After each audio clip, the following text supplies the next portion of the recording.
유시민 같은 새끼가 진짜 개새끼인 게 사람이 어떤 식으로 얘기하냐면은 그 사람들이 무식해서 그런다. 명예훼손 아닌가요? 명예훼손이죠. 그 새끼는 진짜 문제 많은 새끼예요. 그런 얘기하는 거는. 그 정치 활동하면 안 돼. 그건 진짜 문제라고 걔는.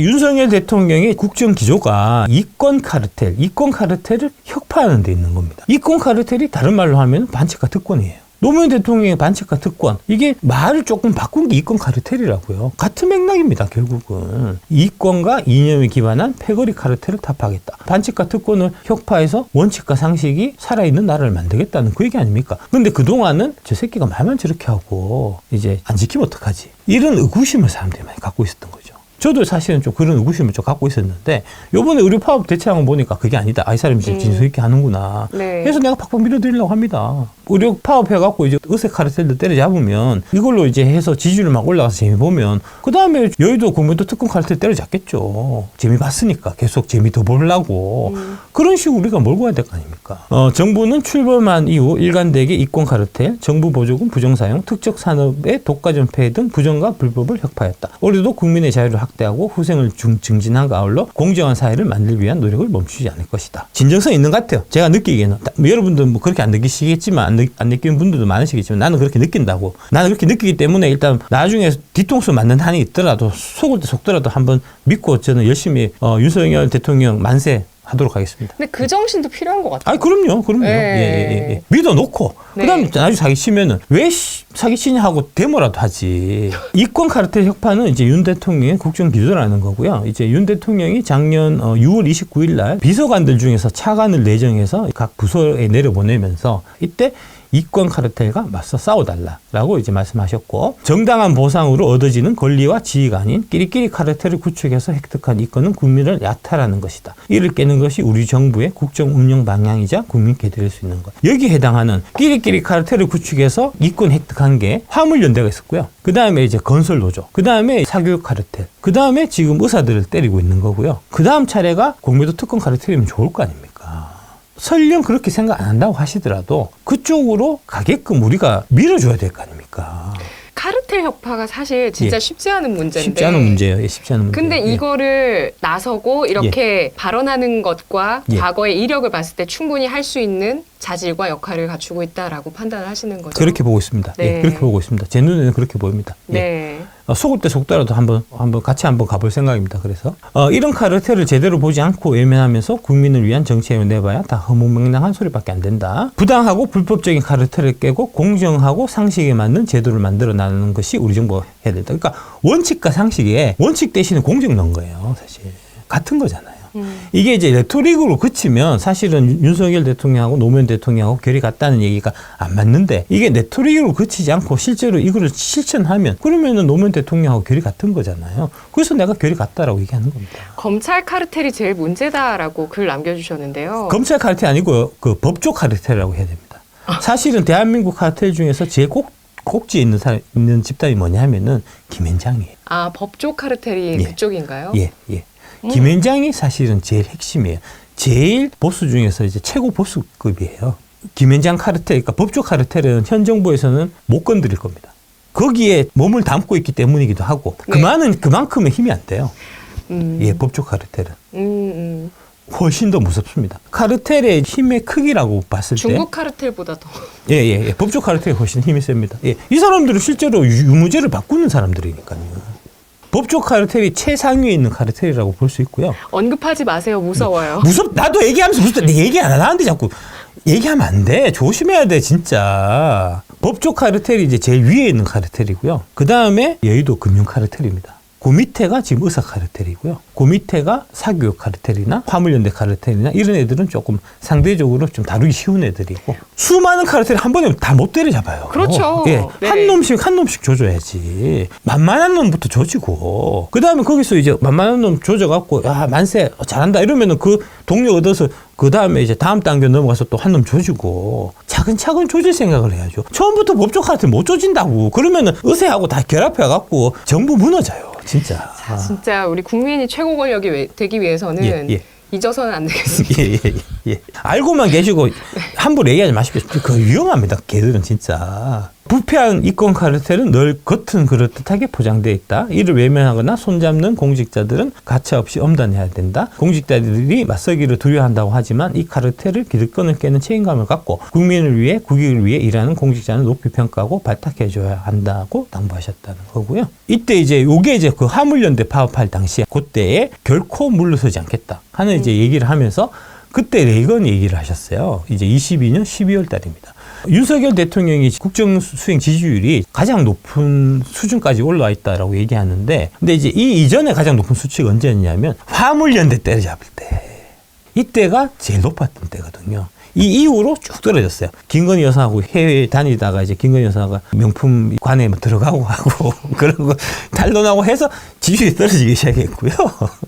이때가 제일 높을 때. 그러니까 당연히 기억하고 있을 거 아닙니까? 이거 이 확실히 좀 먹히는구나. 그래서 지금 때려잡는 거라고 지금.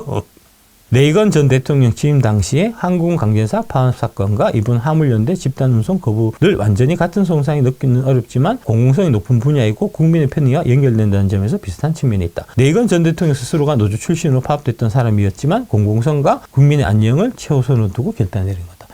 같은 맥락입니다. 항공 강제사 파업도 항공에서 파업하면 그럼 비행기 어떻게 뜹니까? 못 뜨잖아요. 실제로 그때 못 떴어요. 그래갖고. 예.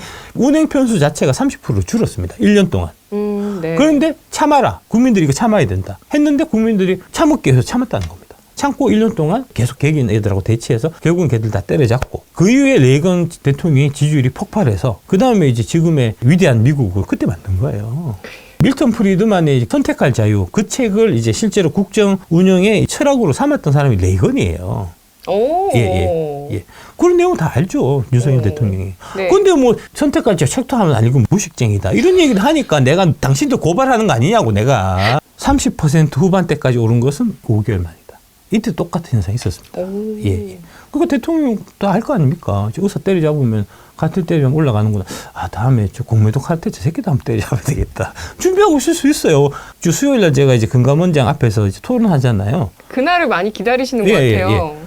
그게 다 이제 그런 시청자분들께서. 그런 맥락인 것 같습니다. 제가 느끼기는 그렇습니다. 하여튼 그렇고 여기 보면 판매, 생산, 노무, 서비스직과 농임업, 가정주부 집단에서 지지율이 5% 이상 올랐다는 거예요.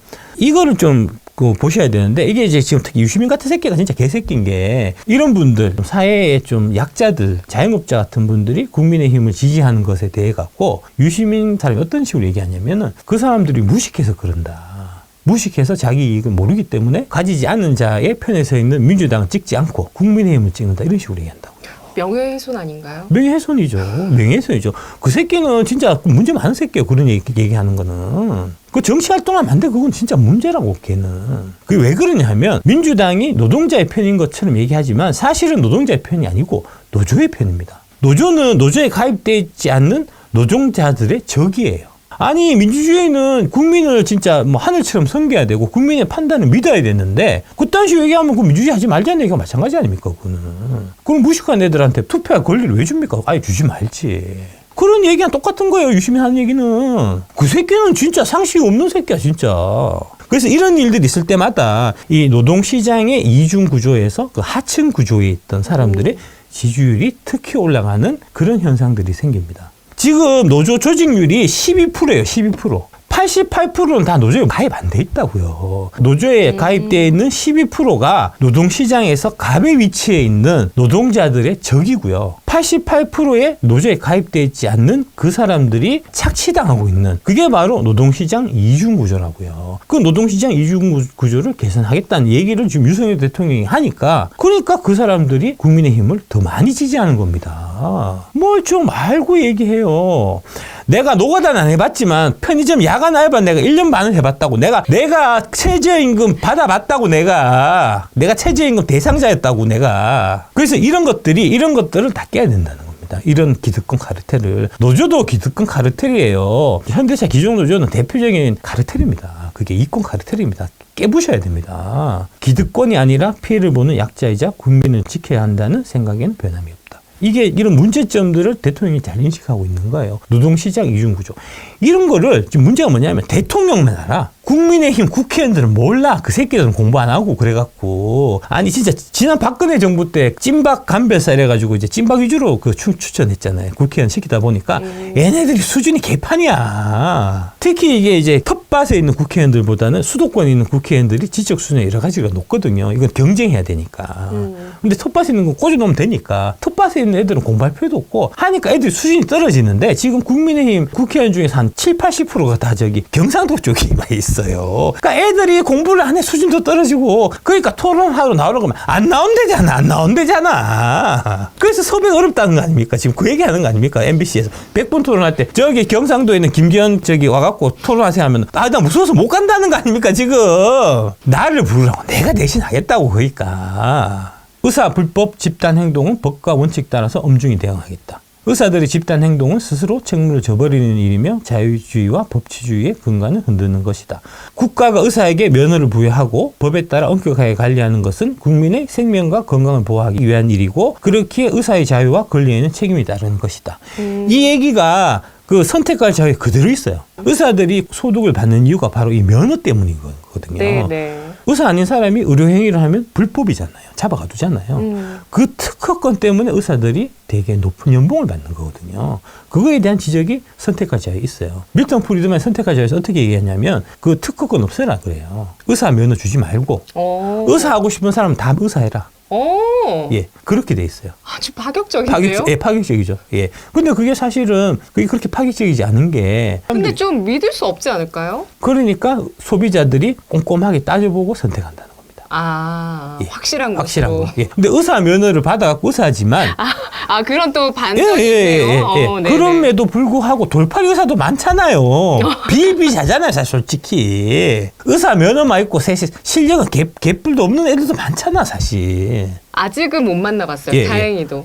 의사 면허가 없어도 사람들이 물어본단 말입니다. 어디 누가 잘하디. 그 정보를 습득해서 그 정보를 통해서 의사를 찾아가고 의사 한번 가서 그 의사가 이 사람이 참 괜찮다 싶으면 오래 교류를 할 거잖아요. 그러면서 신뢰관계가 가는 거니까 그렇게 해서 의사 면허 필요도 없어야 된다. 라는 거거든요. 어떻게 보면 너무 파격적이긴 한데 사실은 그런 겁니다. 안 그래도 의사들이 지금 계속 개혁갖고 이제 간호사들이 의사 업무 하도록 하겠다는 거잖아요. 일반 개인병원 가면 의사들이 일 안 하고 간호사 시켜요, 실제로. 언론상에서도 수술을 뭐 대신하거나 잘하더라 이러면서. 그렇다니까. 수술하는 간호사들 많다니까. 김간호사 잘하더라. 그래, 그렇다니까, 실제로. 의사들이 자기 할 일을 간호사 시키고 간호사가 자기 할 일을 간호조무사 시킨다니까, 지금도. 관행적으로 다 하고 있다고. 다만 법적으로만 금지되어 있는 거지. 아까 채팅창에 의사 수입, 교수 수입 찬성합니다. 그 수입해야죠. 그럼요. 하여튼 이거 때려잡아야 됩니다. 지금 의사들이 지금 착각하고 있는 게 의사 파업에서는 의사가 워낙 이제 이게 파워가 세다 보니까 언론이 서포트를 많이 해줘요. 칼럼 같은 거 계속 써주고 막 이러거든요. 오늘도 보니까 그 YTN인가 거기서 이제 막 의사들이 지금 의사들이 없어서 환자들이 힘들어하는 막 이런 거 막 보여주면서 이거 빨리 해결돼야 될 텐데 하면서 이제 은근히 정부가 이제 물러서기를 이렇게 종용하는 그런 형태의 방송을 지금 특히 MBC나 이런 데는 되게 많이 하거든요. 표의 영향을 민주당의 선거 승리를 위해 갖고 많이 하거든요. 근데 이제 의사들이 잘못 생각하고 있는 게 윤석열 대통령은 이 사람 진짜 빠꾸 없는 사람이에요. 아까 그 조국 같은 경우도 봐요. 좀 그만해라. 안 그만하잖아. 대화 타입이 원래 안 통하는 스타일이야, 그 사람은. 찍으면 죽을 때까지 해. 그러니까 빨리 포기하고 본연의 자리로 돌아가는 게 좋을 겁니다. 그동안은 계속 엄포만 주고 면허 정지하고 하겠다라고 얘기만 하고 사실 조금 하다가 뒤로 이제 쓱싹쓱 해갖고 별탈 없이 다 이렇게 돌아가고 이게 계속 사실 되풀이됐었거든요. 정치인들은 원래 대화 타입 하잖아요. 이 사람은 검찰총장에서 대화 타입이 안 통해. 범죄자는 잡아넣는 사람이야, 그냥. 첼로님께서 간호사들도 10년 넘으면 의사 면허 시험 봐서 의사 자격 줘야 합니다. 유럽 같은 경우는 그런 제도 있다 하더라고요. 이번에 도입해요. 그다음에 한의사도 이제 양방할 수 있게 하고. 근데 의사들도 사회 구성원이고 민주사회 구성원인데 의견도 안 묻고 군화발로 협박하는 게 민주주의인가요? 군화발로 협박하는 게 민주주의인가요? 물어봤고요.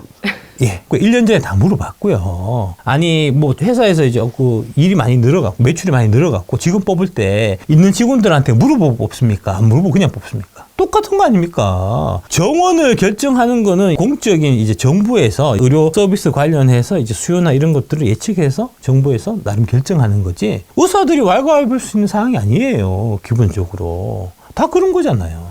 다른 업종은 다 그렇게 한다고요.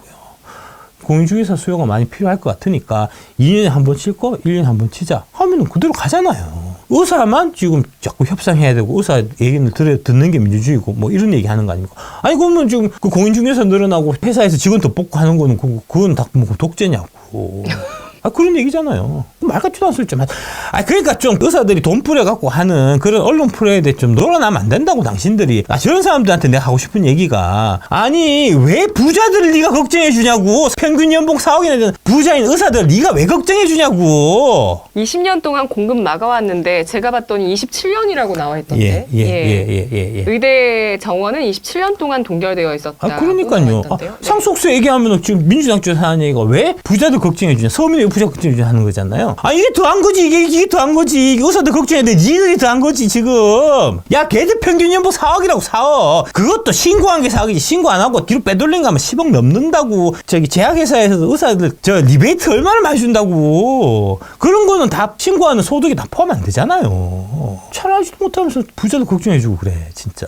그러니까 이게 지금 부자들이, 의사들이 돈을 쓸어 담고 있거든요. 특히 간호 쪽 의사들은. 그래서 그 사람들이 지금 많이 하면 돈을 모을 수는 있는데 문제는 상속의 문제 아닙니까? 그래서 어떻게 하냐? 싱가포르 이민을 간다고요. 이게 상속세 문제가 또 연결돼 있어요. 싱가포르 이민 가서, 싱가포르 이민 가서 있는 돈을 불려야 되니까 사모펀드에 맡긴다. 그 사모펀드가 지금 공매도 친다고요, 지금. 그 공매도 돈 중에서 1조 6천억을 내가 털어 먹어갖고, 그래서 내가 압수수색 나고 지금 이 고생 한다고, 지금. 이게 다 연결돼 있는 거라고. 오히려 그 상속세를 낮추면 한국에서 낼 수 있죠. 그럼요. 왜 싱가포르 복잡하게 가서 그래, 그러니까. 그러니까요. 네. 이 파트 2까지 했고 파트 3 바로 넘어가요.